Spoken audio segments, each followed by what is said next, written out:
আচ্ছা মা, তোমার মনে পড়ে একটা সময় তোমার মেয়ের ভবিষ্যতের জন্য কিন্তু আমি 5 লাখ টাকা জোগাড় করে দিয়েছিলাম। হ্যাঁ, সেই টাকাটা আমি আমার স্বামীর কাছ থেকেই নিয়েছিলাম। আর সেই কারণে আমার সঙ্গে যা যা অন্যায় হয়েছিল আমি কিন্তু চুপ করে গিয়েছিলাম। কাদের জন্য মা? তোমার ভালো থাকার জন্য, তোমার মেয়ের ভালো থাকার জন্য। সব ভুলে গেলে তুমি? না, বলা যায় কিচ্ছু ভুলিনি। সব সব সব মনে আছে। মনে আছে সব তোমার? তারপরেও এই কথাটা বলছো মা? সেই সময় যদি আমি নিজে কিছু না গোছাতে পারি, আজকে তোমার মনে হচ্ছে যে আমি নিজে সব গুছিয়ে ফেলবো? মা, আজ আমার চাকরি আছে, আমার স্বামীর সাথে আমার সদ্ভাব আছে, সেখানে তোমার মনে হচ্ছে তোমার মেয়েকে দিয়ে রোজগার করিয়ে আমি আমার আখের গোছাবো? বলো না মা, তোমার কি এটাই মনে হয়? যেটা মনে হয় সেটা তুমি আমায় বলো, কারণ এর ওপরই নির্ভর করছে আমি এই বাড়িতে থাকবো কি থাকবো না। বললুম তো যে মানুষের বদল হয়, মানুষ বদলাতে পারে। তার মানে তুমি ধরেই নিচ্ছ যে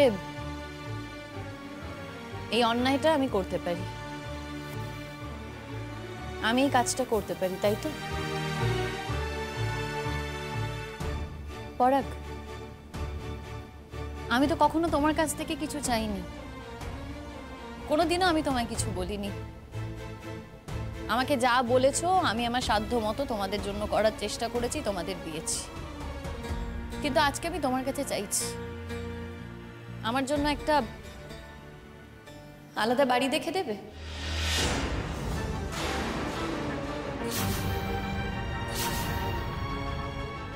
দেখো, যদি স্কুলের কাছাকাছি হয়তো খুব ভালো হয়। এখান থেকে স্কুলের দূরত্বও তো অনেক, যেতেও সময় লাগে। তাই তোমাকে বলছি যে একটা বাড়ি দেখো, সেখানে আমরা থাকবো। দেখো, যাওয়ার আগে কিন্তু সমস্ত শর্ত লিখে দিয়ে যেতে হবে। শর্ত? কিসের শর্ত প্রতীক্ষা? আমার শাশুড়ি মা এখনো বেঁচে আছেন, তাই সেই জায়গায় দাঁড়িয়ে কোনো শর্ত নেই। এই বাড়িটা ওনার, উনি ঠিক করবেন এই বাড়িটা উনি ঠিক কাকে দেবেন কাকে দেবেন না। আর বিশ্বাস করো, এইসবে না আমার কোনো ইন্টারেস্ট নেই, এইসবের প্রতি আমার কোনো লোভও নেই। আর আমার সঙ্গে এই নিয়ে কোনো হিসেব নিকেশও নেই। পুতুলদি চাইলে আমাদের সাথেই থাকতে পারে, সেই নিয়ে কোনো অসুবিধে হবে না। পরাগ, প্লিজ তুমি বাড়িটা দেখো।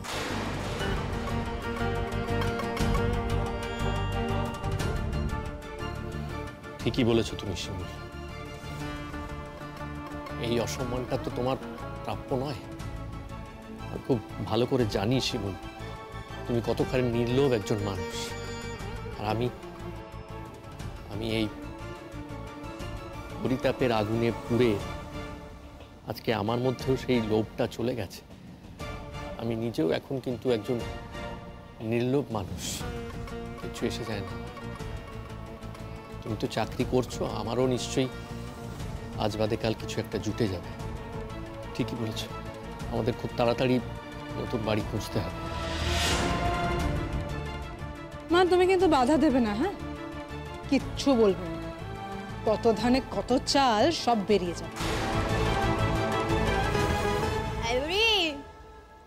শোন, আমি না তোর একটা কথা বলি, বুঝলি? তোর মাথায় তো অনেক বুদ্ধি, আমার মাথায় তো অত বুদ্ধি নেই। সবাই বলে আমি না কেমন একটা মেয়ে, একটা কি যেন বলে একটা। হ্যাঁ, আমার মাথায় যেটুকু বুদ্ধি আছে তোমার তাই সেটুকু বুদ্ধিও নেই। হ্যাঁ, তুই বাল মানুষকে ছেড়ে বিষের কাছে যাচ্ছিস। এই বিষ একদিন তোকে কি করে তুই খালি দেখবি। তুই ভালো কথার মানুষ নয়, আর ভালো মানুষের মজা দাও তুমি দিতে পাও নি গো। আমার যদি প্রয়োজন পড়ে আমি রাতে মই দাঁড়িয়ে গান গাইবো, টাকা পাবো, সেই টাকা দিয়ে আমি চায়ের চিকিৎসা করাবো। লাগবে না আমার, তোমাকে একটু লাগবে না। আমার চিমুল আছে, আমার ভাই আছে, আমার তাতেই হবে। আমার ঠাকুর আছে আমার কাছে। আমার যদি টাকা সিঁদুরের জো থাকে, তাহলে আমার বটি ফিরে আসবে। আমার বাবা আমাকে খুব ভালোবাসে, আমার স্যার আমাকে খুব ভালোবাসে। আমার বাবা জানে আমি ওকে টাকা থাকতেই পারি না, থাকতে পারি না আমি। তুই ফিরে আসবে দেখি।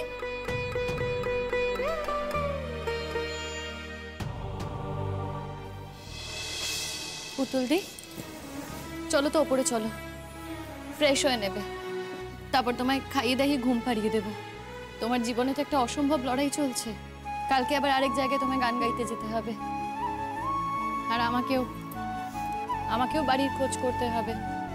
বাড়ি পেয়ে যাব, চিন্তার কিছু নেই। আর ইনফ্যাক্ট আমাকে অনেকেই বলতো জানো তো, যে এত দূর থেকে যাতায়াত করি, স্কুল তো অনেকটাই। আমার স্টুডেন্টরা আছে যাদের অনেকেরই বাড়ি আছে, তারা ভাড়া দিতে চায়, পেয়ে যাব বাড়ি, তুমি চিন্তা করো না। চলো পুতুল দি, ওপরে যাই। ঠিকই বলেছো তুমি শিমুল। দেখো, অনেকদিন অনেক রকম পরিস্থিতির মধ্যেই আমরা থেকেছি, আগামী দিনেও কোনো অসুবিধা হবে না। মা যখন চাইছেনই না আমরা এখানে থাকি, তখন সেই ভালো। আমরা আলাদা করে তুমি আর আমি আমাদের একটা আলাদা সংসার করি।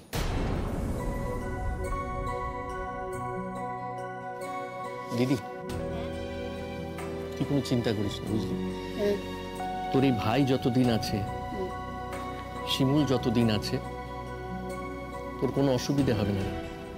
আর দেখ, তুই যা করছিস তীর্থদার জন্য, ঈশ্বর কিন্তু সবকিছু দেখছেন, এর মূল্য কিন্তু তুই পাবি দিদি, চিন্তা করিস না। যা, এখন যা, ওখানে গিয়ে খাওয়া দাওয়া করে শুয়ে পড়বে, যা। ঠিক আছে ভাই, আমি যাচ্ছি। হ্যাঁ, যা, এটা নিয়ে যাও শিমুল।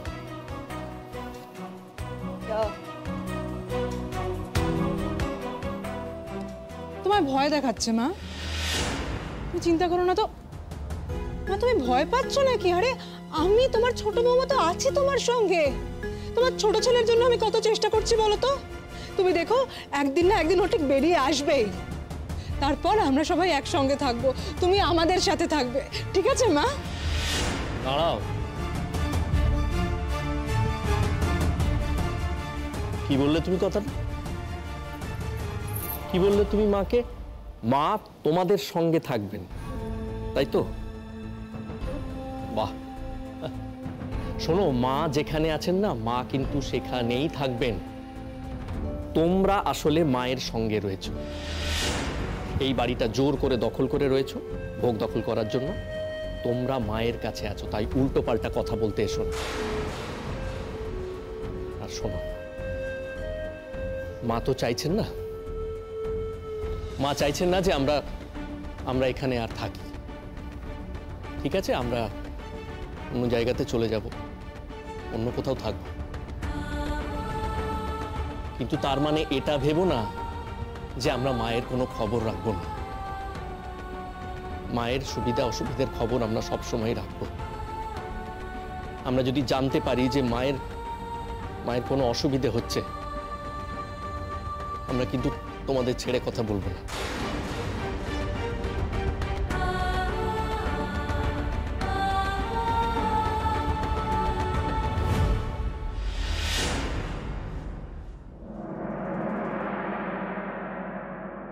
এসো এসো পুতুল দি, এসো এসো এসো, আস্তে আস্তে এসো। এক্সকিউজ মি, আমরা ওই তীর্থ চ্যাটার্জির বাড়ির লোক। আচ্ছা, কি ব্যাপার বলুন তো? আপনারা ফোন করেছিলেন, খুব ক্রিটিক্যাল কন্ডিশন, মানে আমরা তো কালকেই ওকে শিফট করার কথা ভাবছি। হ্যাঁ, কিন্তু এরই মধ্যে ওনার আবারও একটা হার্ট অ্যাটাক হয়ে যায়। পেশেন্টের কন্ডিশন খুবই খারাপ, তাই আমি আপনাদের একবার ডাকলাম, যদি আপনারা এখন কিছু করতে চান। বলছি, এখনই পেশেন্টকে নিয়ে যাওয়া যাবে না? হ্যাঁ, নিশ্চয়ই নিয়ে যাওয়া যাবে, কিন্তু তার জন্য আলাদা ব্যবস্থা করতে হবে, আর সব রকম অ্যারেঞ্জমেন্ট করে তারপরেই আমাদের গাড়িটাকে ছাড়তে হবে। তা না হলে রাস্তায় যাওয়ার পথে যদি কিছু হয়ে যায় তখন। না, কিন্তু সেটা তো এখানেও হতে পারে। আপনারাই তো বলেছিলেন যে আপনাদের এখানে ঠিকঠাক ইনফ্রাস্ট্রাকচার নেই।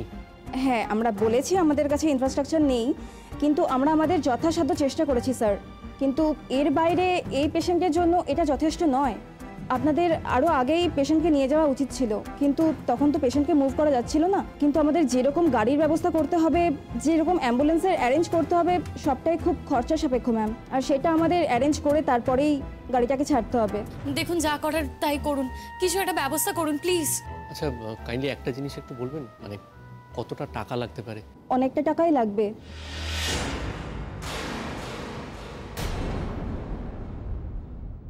যত টাকাই লাগবে আপনি ব্যবস্থা করুন। শিমুল তোকে যে আমি টাকাটা দিলাম তো দে ওটাকে দিয়ে দে। হ্যাঁ সেই টাকা এনেছি, তোমার ভাইয়ের কাছে আমার রাখা কাছে আছে। আছে, চিন্তা করিস না। সেই ভরসাতেই তো কথাটা বলছি আমি পুতুল দি। ইয়ে শোন, তুই এখানে দাঁড়াইছি।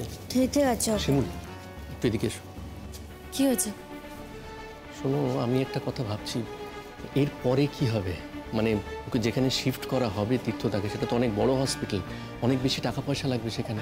আর এদের তো মেডিক্লেমও নেই, কী করে অ্যারেঞ্জ করা যাবে বলো তো? দেখো লোন তো আমি অ্যাপ্লাই করেছি, পেয়েও যাব, টাকা তো হাতে চলে আসবে, কেন ভাবছো? কি বলছো তুমি? র্যাশনাল কথা বলো, কত টাকা লোন হবে? তা কি করবো, মানুষটাকে মেরে ফেলবো? হ্যাঁ, গয়নাগাটি যা আছে সব বিক্রি করে দেবো, যেভাবেই হোক। তীর্থটাকে তো সুস্থ করে তুলতে হবে, মানুষটাকে তো বাঁচাতে হবে, বুঝতে পারছো তুমি? এক্সকিউজ মি, আপনারা কাইন্ডলি এই ফর্মালিটিগুলো তাহলে একটু মেনটেন করুন। আর আপনাদের যদি গ্রিন সিগন্যাল থাকে তাহলে আমরা অ্যাম্বুলেন্সের অ্যারেঞ্জ করব। আর স্পেশাল অ্যাম্বুলেন্সের অ্যারেঞ্জ করতে করতে 1-1.5 ঘন্টা তো লাগবেই। কি বলছেন? এতটা সময় প্লিজ দেখুন না, যত তাড়াতাড়ি অ্যারেঞ্জ করা যায়। আমি দেখছি। আপনি দিন আমাকে। হ্যাঁ, আপনি এই জায়গাটা একটা সাইন করুন, যেহেতু আমরা পেশেন্টকে ডিসচার্জ করে করছি। দিচ্ছি, করে হ্যাঁ। দিচ্ছি। ইয়ে ম্যাডাম,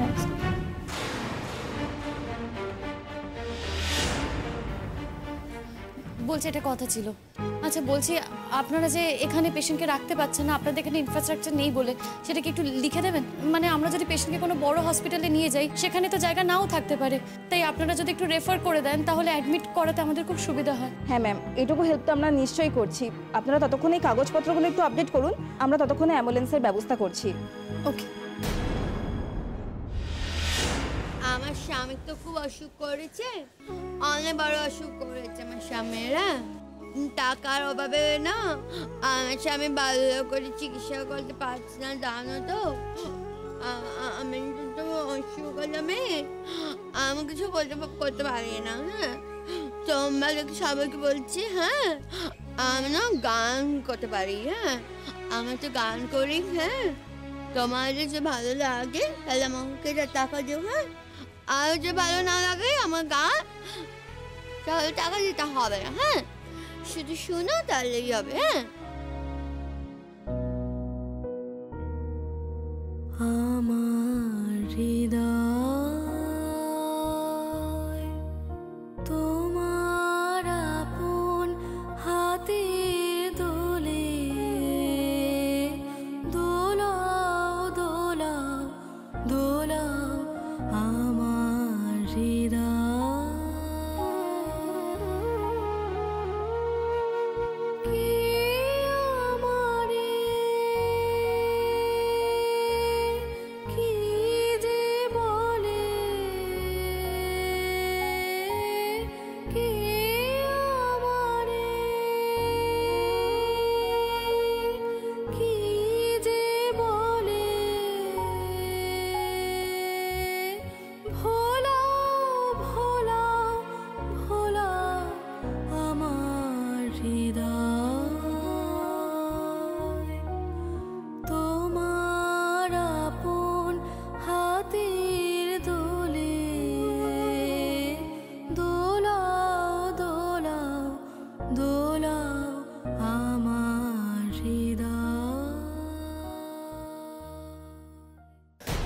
দিদি কি গো? কি কি ব্যাপার আমি বুঝতে পারছি না। ওইদিকেও দেখে এলাম, দিদিকে তো খুঁজে পাচ্ছি না। তুমি খেয়াল রাখতে পারোনি? আমি তো ফর্ম ফিল আপ করছিলাম। আরে বাবা, আমি তো তোমার সঙ্গেই ছিলাম, আমি কোথায় যাব? কোথায় আমি গেল? তো ওনার সঙ্গে কথা বলছিলাম কোথায় কোন হসপিটালে ভর্তি করা যায়।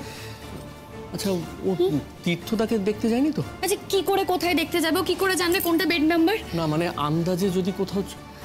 আচ্ছা তো তুমি একবার ওদিকে দেখো, আমি ওনাকে জিজ্ঞেস করছি।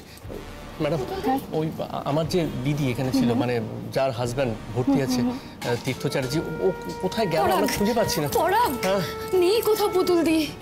কোথায় আবার যাবে? নিশ্চয়ই এদিক ওদিক কোথাও একটা আছে, আপনারা খুঁজে দেখুন, নিশ্চয়ই পাবেন। আমার কি মনে হয় জানো তো, এইসব কথা শুনে বোধহয় পুতুল দি হাঁটা দিয়েছে।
বেচারির তো মনটা ভালো নেই, এইসব কথা শুনেও নিশ্চয়ই কোথাও চলে গেছে। এখন যদি ওর কোনো বিপদ হয় কি হবে, আমি কিছুই বুঝতে পারছি না।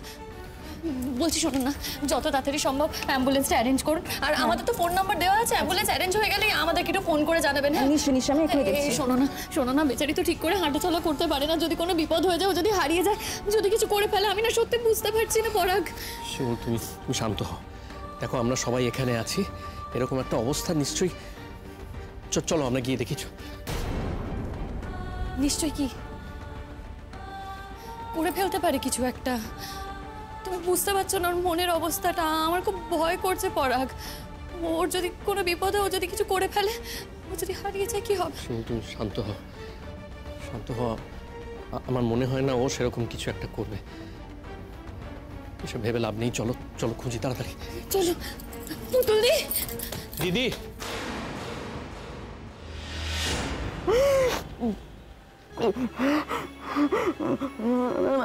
আমার স্বামী না খুব অসুস্থ। তোমরা আমাকে যে টাকা দিলে, এই টাকা নিয়ে আমি আমার স্বামীর চিকিৎসা করবো। তোমরা সবাই আশীর্বাদ করো গো, যেন আমি আমার স্বামীকে সুস্থ করে বাড়ি নিয়ে যেতে পারি। আরেকটা গান গাও মা, আরেকটা গাও। কি অপূর্ব গলা! এরকম ট্যালেন্ট দেখা যায় না। এদের নিয়ে কেউ টিভিতেও কাজ করে না। টাকার অভাবে স্বামীও মারা যাচ্ছে। মামা যাচ্ছে না গো, আমার স্বামী বলনি না বেঁচে থাকবে। এই যে তোমার তো পয়সা দিলে না, এই পয়সা দিয়ে আমি আমার স্বামীকে বড় হাসপাতালে গিয়ে চিকিৎসা করবো। হ্যাঁ, আমার স্বামী খুব ভালো মানুষ, খুব ভালো মানুষ। আমার স্বামী আমার মতো না, আমার স্বামী একদম সুস্থ। আমার স্বামী খুব ভালো, সবাইকে অনেক ভালো করে। আমার স্বামী অনেক লেখাপড়া। আমার স্বামীর দেশ বিদেশে যা কত বুদ্ধি আমার স্বামী মাথায়। আমার স্বামী সুস্থ হলো, আমাকে দেখবে বলো? হ্যাঁ, কে আমাকে খাইয়ে দেবে, কে আমাকে ঘুম পাইয়ে দেবে, কে আমাকে গল্প বলবে, কে আমাকে গান শেখাবে বলো? হ্যাঁ, আমি গান গাইতে না চাইলে আমাকে জোর করে গান শেখাবে। তোমার সবাই আশীর্বাদ করো আমি স্বামীর জন্য ভালো হয়ে যায়। হ্যাঁ, গামা গাও। ট্রেন তো এখনই এসে পড়বে। ট্রেন আসলে পরে লোকজন তো এখান দিয়ে যাবে। লোকজন তোমার গান শুনেই দাঁড়িয়ে পড়বে মা। ঠিক আছে, আমি গান গাইছি।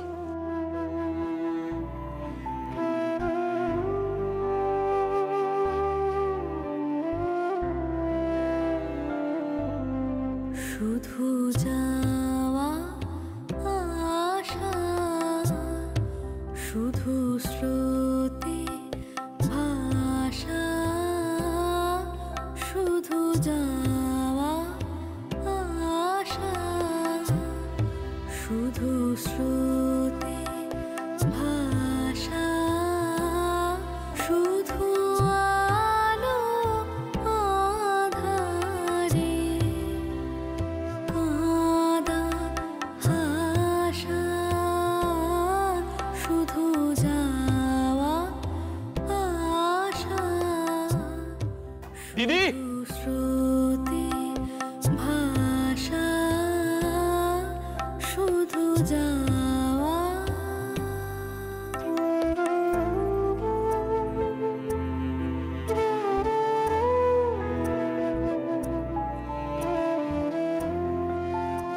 পুতুল দি, পুতুল দি। শিমুল, হ্যাঁ,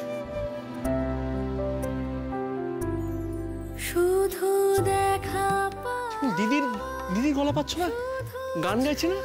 যাওয়া, শুধু দূরে যেতে যেতে কেঁদে যাওয়া, শুধু দেখা পাওয়া, শুধু ছুঁয়ে যাওয়া, শুধু দূরে যেতে যেতে কেঁদে যাওয়া, শুধু নব দুরাশা, আগে চলে যায় নব নব দুরাশা, দেখেছো পরাগ, চলে যায় একটা মেয়ে তার স্বামীর জন্য ঠিক কি করতে পারে? ফেলে যায় টাকা পয়সা লাগবে জেনে, টাকা পয়সা দরকার হবে জেনে ও এভাবে রাস্তায় বেরিয়ে পড়েছে, একা একা এইভাবে গান গাইছে। দেখছো তুমি পুতুল দিকে? সবই দেখছি, কিন্তু আমি ভাবছি শিমুল, মা যদি এটা জানতে পারে কি বলবে বলো তো? যা বলবে বলুক, মা এখন একটা কথা বলবে, পরে একটা কথা বলবে, কিন্তু পুতুল দিকে দেখো কতটা ডেডিকেটেড বলো তো, কতটা ভালোবাসতে পারে ও তীর্থদাকে। দেখছো তুমি? শিমুল, আমার মনে হয় জানো, মনে হয় একজন স্ত্রী তার স্বামীকে যতখানি ভালোবাসতে পারে, একজন স্বামী কখনোই স্ত্রীকে ততটা ভালোবাসতে পারে না।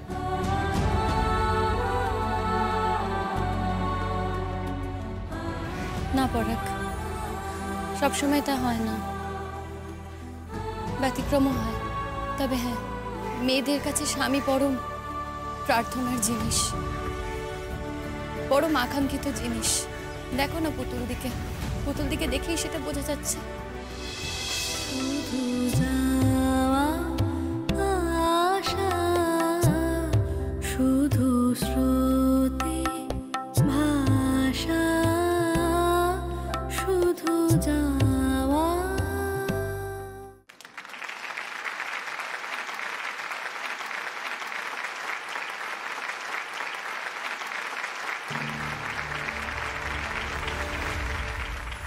তোমার কেউ আছে মা? টাকা পয়সা গুনে দিতে পারবে তো? হ্যাঁ, আমার ভাই আছে, ভাই বউ আছে, শিমু ওটা গুনতে পারবে টাকা।